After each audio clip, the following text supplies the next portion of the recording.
పిత పుత్ర పవిత్ర ఆత్మనామమున ఆమేన్. ప్రియ స్నేహితులారా, మీ అందరికీ దేవుని యొక్క ఆశీస్సులను తెలియజేస్తూ జూలై 17వ తారీఖు బుధవారం ఈనాటి దివ్యబలి పూజ పట్టణాల ధ్యానాంశానికి మిమ్మల్ని అందరినీ కూడా ప్రేమతో ఆహ్వానిస్తూ ఉన్నాను.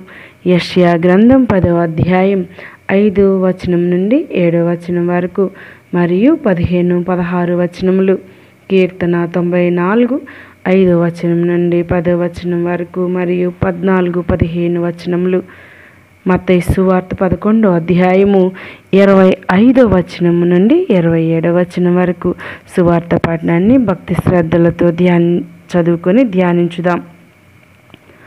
ఆ సమయమున యేసు ఇట్లా నేను పరలోకమునకు భూలోకమునకు అధిపతివైన తండ్రి, విఘ్నులకు వివేకవంతులకు వీటిని మరుగుపరచి పసిబిడ్డలకు బయలుపరిచితివి కనుక నిన్ను స్తుతించుచున్నాను. అవును తండ్రి, ఇది నీ అభిష్టము. నా తండ్రి నాకు సమస్తమును అప్పగించి ఉన్నాడు.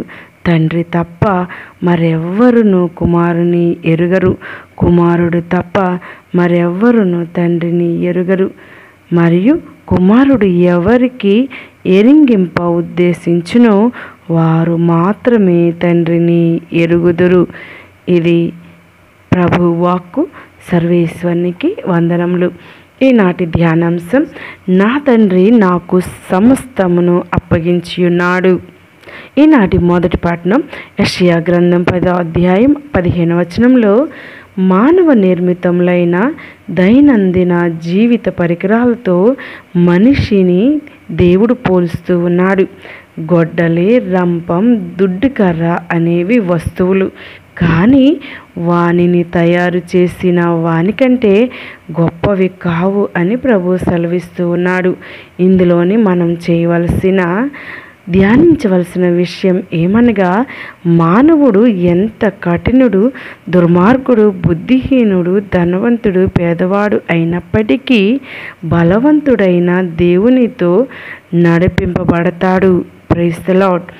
మనిషి దేవుని ఎదుట నిమిత్త మాత్రుడే అని రుజువు చేస్తుంది. సువార్త పఠనంలో ఇదే విషయాన్ని యేసు ప్రభు చెప్తూ ఉన్నారు.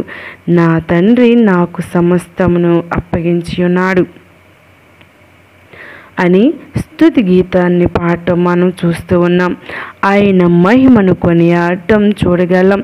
తండ్రి తనను ఈ లోకానికి పంపించి ఉన్నాడని ఎప్పుడు మనస్సులో ఉంచుకున్నారు. తాను ఒక కార్యసిద్ధి కోసం ఈ లోకానికి వచ్చానని ఎప్పుడు తన హృదయంలో ధ్యానించుకున్నాడు.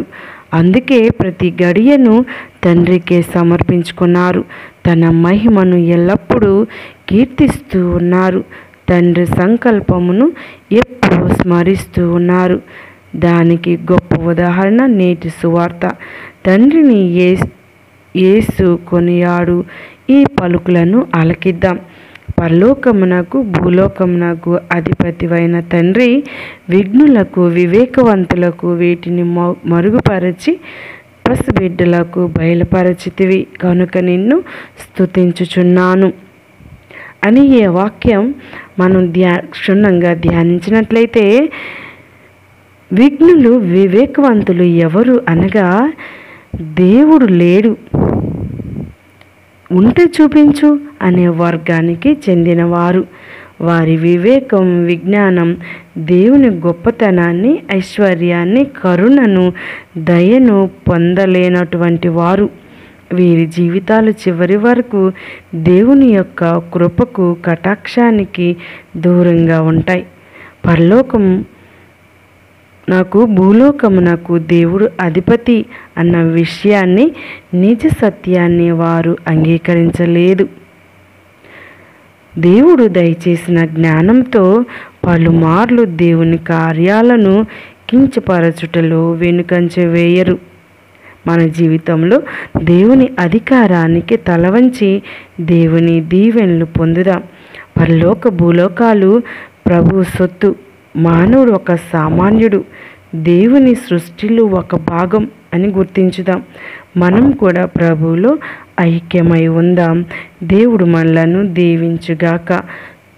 తగ్గింపు మనసును దయచేయమని అనుదినం ప్రభువుని కోరుకుందాం. మరి ప్రభు చేతిలో మనం అందరం ఉన్నాము అని ప్రభు ఎదుట మనం తీర్పు కోసం నిలబడాలి అన్న విషయాన్ని గమనించుదాం. మనలో ఉన్నటువంటి అహంకారాన్ని, ద్వేషాన్ని, అసూయను, పరులకు కష్టాలను తీసుకురావటం అనేటువంటి విషయాలను దూరంగా పెట్టమని ప్రభుని ఈరోజు ప్రత్యేకంగా బ్రతిమాలి వేడుకుందాం. దయగల దేవుడు మన యొక్క జీవితాన్ని అంకితమైన జీవితంగా తీర్చిదిద్దురుగాక. ఆయనకి ఇష్టమైన జీవితంగా, విశ్వాస జీవితంగా తీర్చిదిద్దురుగాక. అదేవిధంగా మన యొక్క స్తుతి ఆరాధనల ద్వారా దేవుడు పరలోకాధిపతి అయినప్పటికీ మన స్తుతులను స్వీకరించి మనల్ని ఎల్లప్పుడూ దీవించుదురుగాక. ఆమేన్. పిత, పుత్ర, పవిత్ర ఆత్మ నామమున